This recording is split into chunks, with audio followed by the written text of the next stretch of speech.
ناظرین، آپ دیکھ رہے ہیں ہمارا چینل علم کی بہار اور میں ہوں آپ کا ہوسٹ علی۔ ناظرین، ایک دفعہ کا ذکر ہے کہ جب حاتم طائی فوت ہوا تو اس کو دفن کرنے کے چند سال بعد اتنی تیز بارش ہوئی کہ اس کی قبر خراب ہو گئی اور قریب تھا کہ اس کی قبر کا نام و نشان مٹ جاتا۔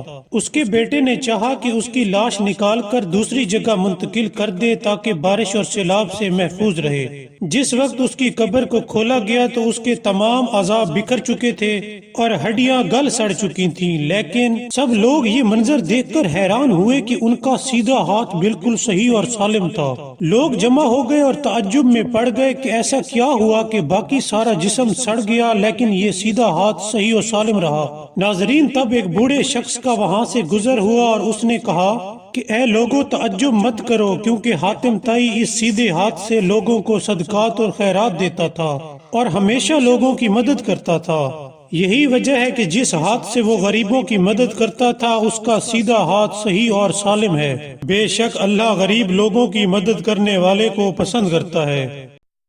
ناظرین، اگر آپ کو ہماری ویڈیو پسند آئی ہو تو سبسکرائب کرنا مت بھولیے گا۔ Thank you.